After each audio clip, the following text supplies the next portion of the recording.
அனைவருக்கும் வணக்கம். நான் பிரபாகரன், ஜோதிடர், சென்னையிலிருந்து பேசுகிறேன். இப்போ என்ன சொல்ல போகிறேன்னா, ஒரு ஜாதகத்தில் ஒரு கிரகங்கள் எந்த இடத்துல இருந்தால் அதுக்குன்னு மிகவும் பலம் அதிகம். அதை தான் சொல்ல போகிறேன், கருத்தில் கொடுங்க. இப்போ குருவும் புதனும் லக்னத்தில் இருந்தால் அவங்களுக்கு பலம் அதிகம். சூரியனும் செவ்வாயும் 10ஆம் இடத்தில் இருந்தால் அவங்களுக்கு பலம் அதிகம். சனி 7ஆம் இடத்தில் இருந்தால் பலம் அதிகம். சந்திரனும் சுக்கிரனும் 4ல் இருந்தால் அவங்களுக்கு மிகவும் அதிகமான பலம் அதிகம். திக்பலத்தையும் கொடுப்பாங்க. அதே போல அயன பலம் இருக்குது.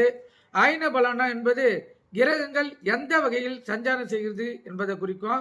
இப்போ சூரியன் எடுத்துக்கினா உத்தராயணத்தில் இருந்தால் சிறப்பு. சந்திரன் எடுத்துக்கினா தட்சிணாயத்தில் இருந்தால் சிறப்பு.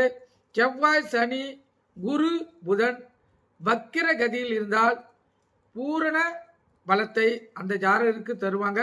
வாழ்க்கையில் உயர்ந்த நிலையும் ஏற்படும். கருத்தில் கொண்டு பயன்பெறுங்க. நன்றி, வணக்கம்.